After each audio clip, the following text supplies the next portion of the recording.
লেখিকা সুপ্রিয়া ঘোষের পরিচয়। প্রীতি, দাঁড়া, এসব কি শুনছি? তুই নাকি এখনো ওই ছেলেটার সাথে যোগাযোগ রেখেছিস?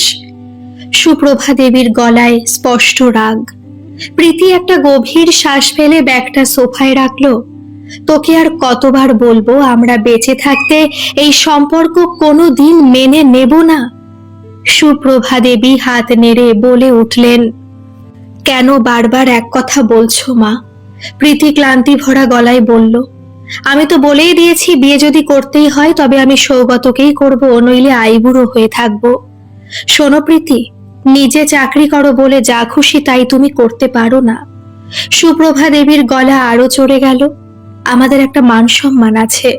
ব্রাহ্মণের মেয়ে হয়ে শেষে কিনা ওই নিচু জাতের ছেলেটাকে বিয়ে করবে? কখনো না। প্রীতি মায়ের দিকে তাকিয়ে রইল কয়েক মুহূর্ত। এভাবে বলো না মা, প্রীতি আস্তে করে বলল। সৌগত যখন আমায় ফ্রিতে পড়াতো, বই কিনে দিত, তখন তো একবারও এই কথাটা তোমাদের মনে হয়নি মা? সুপ্রভা দেবী কিছু বলতে যাচ্ছিলেন, কিন্তু প্রীতি তাকে থামিয়ে দিল। সুবিধা পেতে গেলে মনে হয় জাতপাতের দরকার হয় না, তাই না মা? প্রীতি শোনো, এত বড় বড় কথা বলো না। সুপ্রভা দেবী মুখ ঘুরিয়ে নিয়ে বললেন, সবকিছুর একটা নিয়ম আছে। তাও যদি একটা সরকারি চাকরি পেত তখন নয় মানুষকে বোঝানো যেত, ওই তো সারাদিনে কটা ছাত্র পেটায়। আচ্ছা মা, সত্যি করে বলো তো, তোমাদের সমস্যাটা ঠিক কোথায়?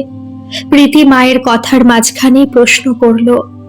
সৌগত এসটি বলে নাকি ও চাকরি করে না বলে? দুটোতেই সমস্যা। সুপ্রভা দেবী সোজা জানিয়ে দিলেন, শোনো, আমরা তোমার বিয়ের জন্য পাত্র দেখেছি। ছেলে হাই স্কুল টিচার, ব্রাহ্মণ। না মা, কিছুতেই নয়। প্রীতি এক চুলো নরম না হয়ে বলল, আমি সৌগতকে ছাড়া কাউকে বিয়ে করতে পারবো না। সুপ্রভা দেবী এবার অন্য চাল চাললেন। গলাটা একটু নরম করে বললেন, তুমি কি চাও তোমার বাবা এই বয়সে তোমার চিন্তায় হার্ট ফেল করুক? প্রীতি চুপ করে গেল। তুই তো জানিস তোর বাবার শরীরের অবস্থা ভালো না। সুপ্রভা দেবী বললেন, এখন যদি শোনে মেয়ে বংশের নাম ডোবাচ্ছে, তাহলে আর দেখতে হবে না মানুষটাকে, এমনি মরে যাবে। প্রীতি মাথা নিচু করে দাঁড়িয়ে রইল। আগে যদি জানতাম মেয়ে বিদ্যেধরী হয়ে এই কুলাঙ্গার হবে, তাহলে কখনোই এত কষ্ট করে লেখাপড়া শেখাতাম না। সুপ্রভা দেবী বিড়বিড় করে উঠলেন। প্রীতি এবার চোখ তুলে তাকালো। ওর গলায় স্পষ্ট অভিমান। ভুল বলছো মা, পুরো কষ্ট তোমরা একা করনি। সুপ্রভা দেবী থমকে প্রীতির দিকে তাকালেন। মাধ্যমিকের পর তোমরা আমার পড়া ছাড়িয়ে দিতে চেয়েছিলে। প্রীতি স্পষ্ট স্বরে বলল, আমি টিউশন করে আর সৌগতর সাহায্য নিয়ে আজ এই জায়গায় পৌঁছেছি। ও তাই বুঝি তুমি আর আমাদের কোনো কথা শুনবে না? সুপ্রভা দেবীর চোখ দিয়ে যেন আগুন ঝরছে। ঠিক আছে, আমিও দেখব কিভাবে তুমি ওই ছেলেকে বিয়ে করো। প্রীতি আর কথা বাড়ালো না। আঁচলটা শক্ত করে চেপে ধরে বলল, মা, আমার খুব ক্লান্তি লাগছে, আমি ঘরে গেলাম। নিজের ঘরে ঢুকে দরজাটা আটকে দিল প্রীতি। সারাদিনের ক্লান্তি আর ঘরের এই অশান্তি ওকে ভেতর থেকে নিংড়ে নিচ্ছিল। বিছানায় ব্যাগটা ফেলে ও ফ্রেশ হয়ে এলো। হাত মুখ ধুয়ে খাটের কোণে বসে ফোনটা হাতে নিল। স্ক্রিনে সৌগত নামটা ভেসে উঠতে ডায়াল করলো প্রীতি। দুবার রিং হতেই ওপাশ থেকে পরিচিত গলাটা ভেসে এলো। হ্যাঁ প্রীতি, বলো।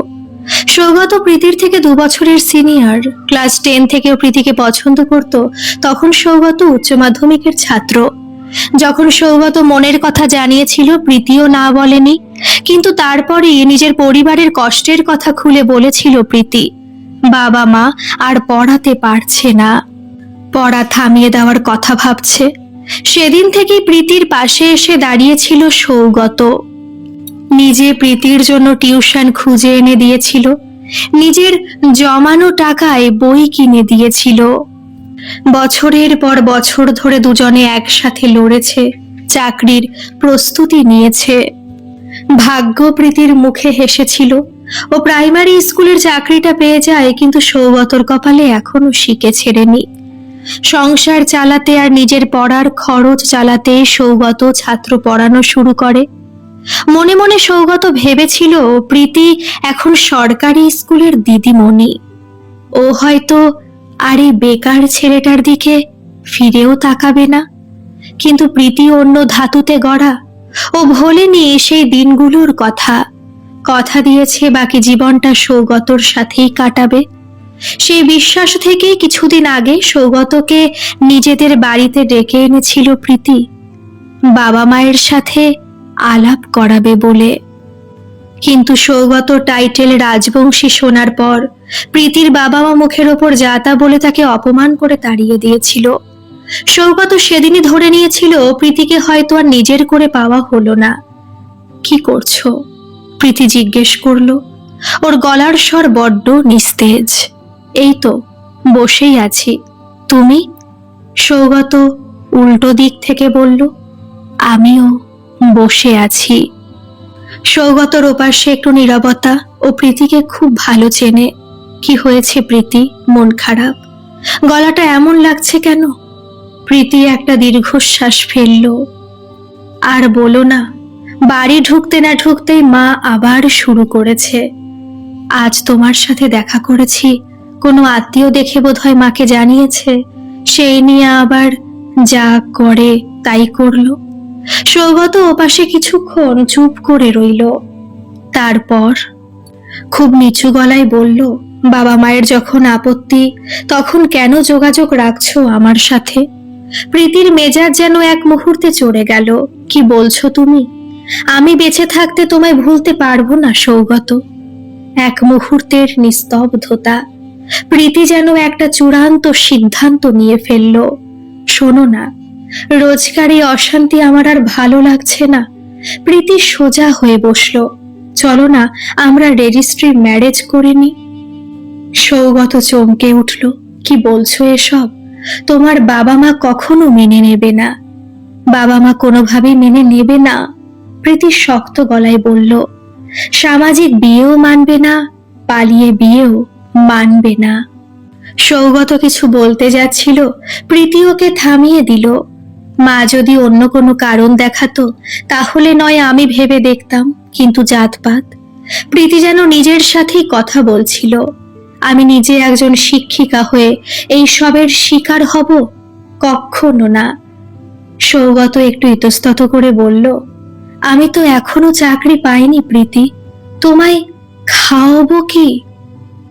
তুমি কি আমার সাথে সুখে থাকতে পারবে?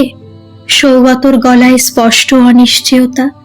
প্রীতি হালকা হেসে বলল, কেন? আমি তো চাকরি করি, এতে আমাদের দিব্যি চলে যাবে। আমি এক হাতে দুটো পরিবার সামলে নেব, তুমি ভেবো না।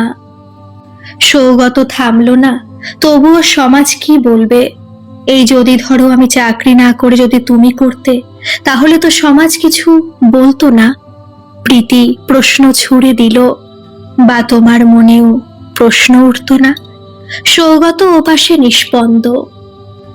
তো যেটা তুমি নির্দ্বিধায় করতে পারো, সেটা আমি মেয়ে বলে করতে পারবো না, এটা কোনো কথা? প্রীতি একটু নরম গলায় বলল, তুমি এত কিছু ভেবো না। আমরা যত তাড়াতাড়ি সম্ভব চলো বিয়েটা করে নি, নইলে মা অলরেডি ছেলে দেখতে শুরু করে দিয়েছে আর ইমোশনালি ব্ল্যাকমেল করছে আমাকে। সৌগত ওপাশ থেকে একটা গভীর শ্বাস ফেলল। প্রীতির এই জেদের কাছে ও সব সময় হেরে যায়। আমি তো রেডি হয়ে আছি, সাথে আমার পরিবারও। সৌগতর গলায় এবার হালকা হাসির ছোঁয়া। তুমি শুধু আমায় ডেটটা বলো।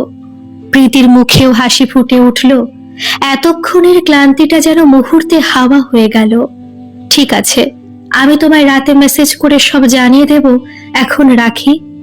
ফোনটা রেখে প্রীতি জানলার বাইরে তাকালো। সামনের রাস্তাটা কঠিন, কিন্তু ও জানে সৌগতর হাতটা ধরে থাকলে ও যে কোনো পথ পেরিয়ে যাবে। রাতে প্রীতি সৌগতকে হোয়াটসঅ্যাপে লিখে পাঠিয়েছিল, পরের বুধবার, তুমি বাড়িতে জানিয়ে রাখো। দিনটা যত এগিয়ে আসছিল প্রীতির ঘরের পরিবেশ ততই ভারী হয়ে উঠছিল। এর মধ্যে সুপ্রভা দেবী আরো কয়েকবার চেষ্টা করলেন প্রীতিকে বোঝাতে। একদিন সকালে প্রীতি যখন স্কুলের জন্য রেডি হচ্ছে, সুপ্রভা দেবী ঘরে এসে দাঁড়ালেন। প্রীতি, শেষবার বলছি, ওই ছেলেটাকে ভুলে যা। সুপ্রভা দেবীর গলা কঠোর। মা, আমি এক কথা বারবার বলতে পারবো না। প্রীতি আয়নার সামনে দাঁড়িয়ে চুল বাঁধতে বাঁধতে বলল, বিয়ে যদি করি সৌগতকেই করব। তুই আমাদের মুখটা পোড়াবি প্রীতি? জাতপাত দেখে মানুষ কখনো সুখী বা অসুখী হয় না মা। প্রীতি ঘড়ির দিকে তাকিয়ে বলল, মানুষ সুখী হয় মানসিকতার জন্য। ও খুব ভালো মনের মানুষ। সুপ্রভা দেবী আর কিছু না বলে রাগ করে ঘর থেকে বেরিয়ে গেলেন। দেখতে দেখতে এসে গেল সেই দিনটা, বুধবার।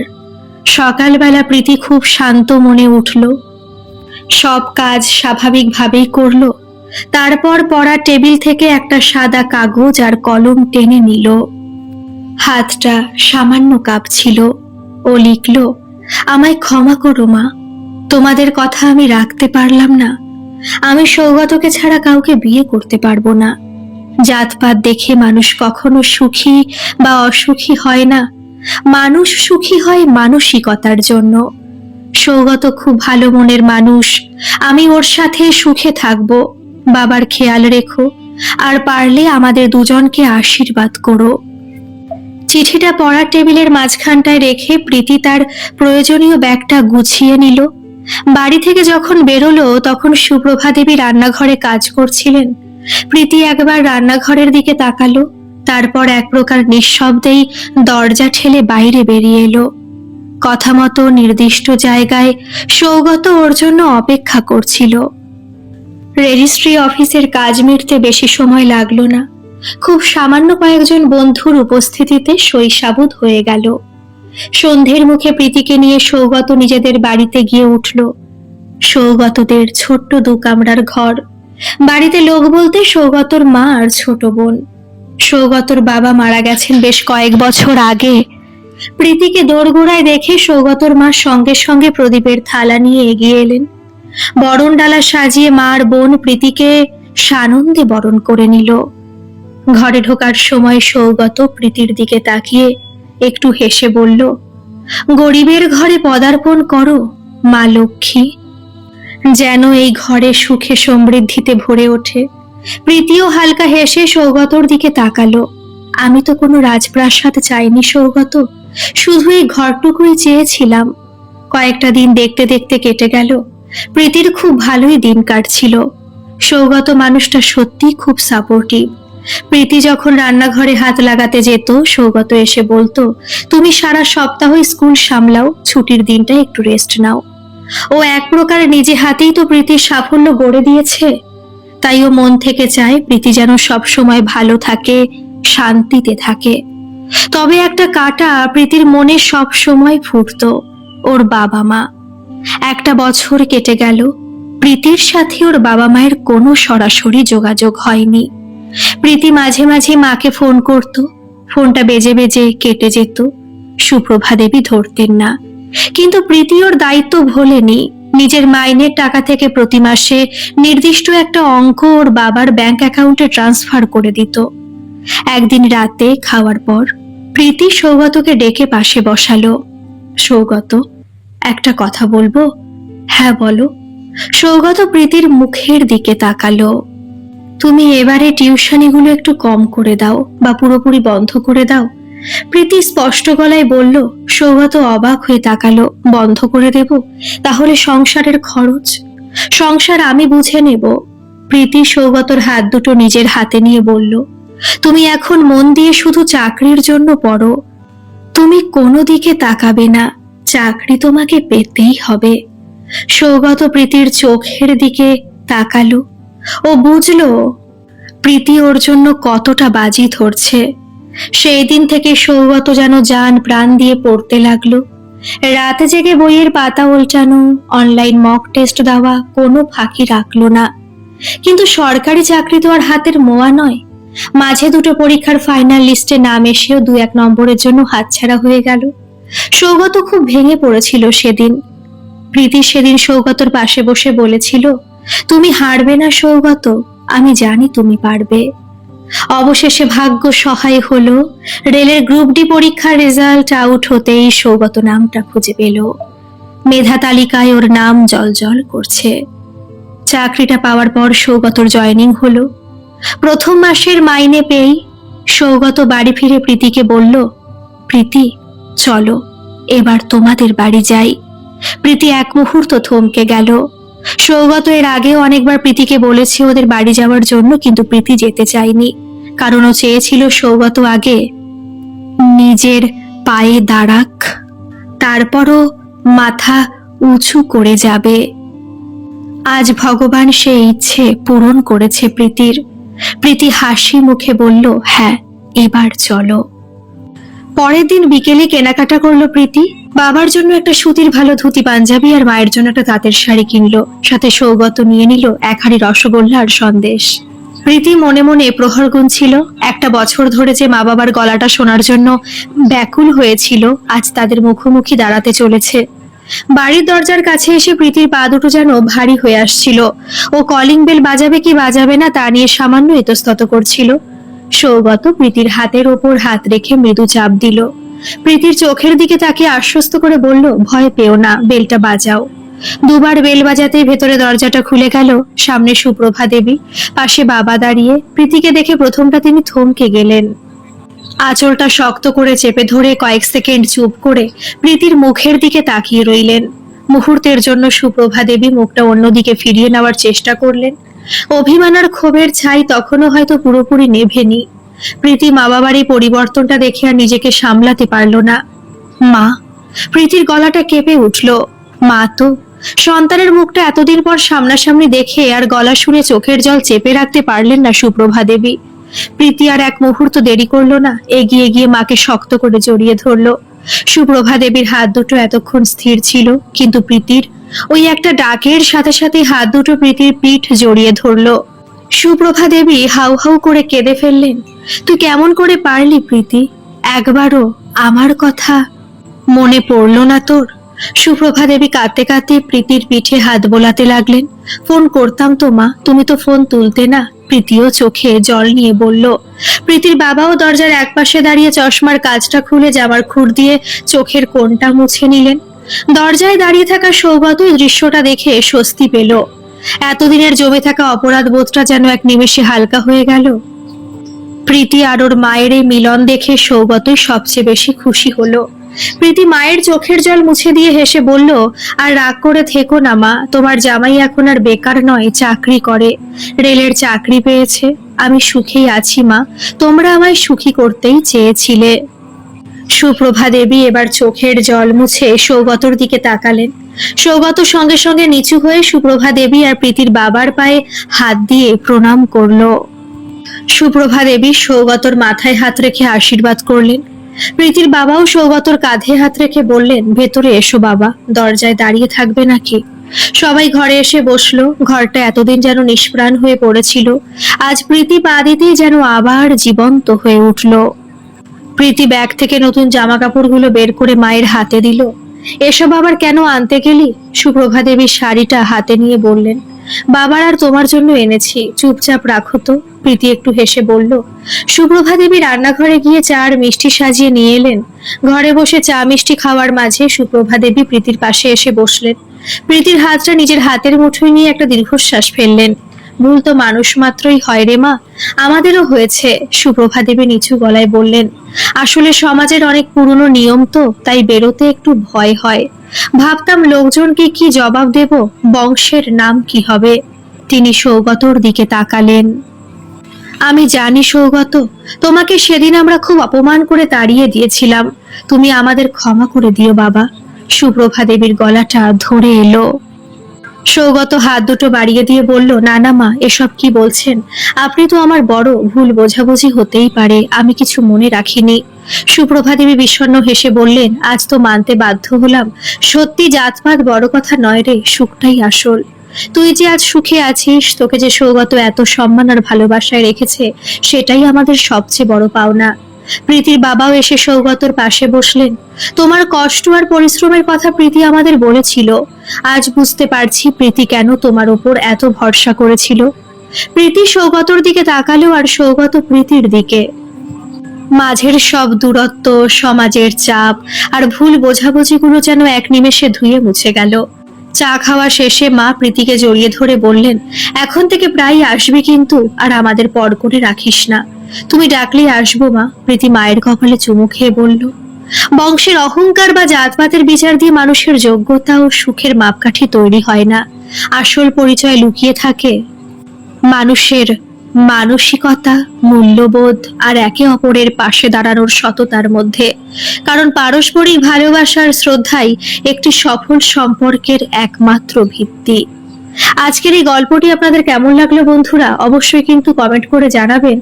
আর ভালো লাগলে একটা সাবস্ক্রাইব করে আমার পাশে থাকবেন। ধন্যবাদ।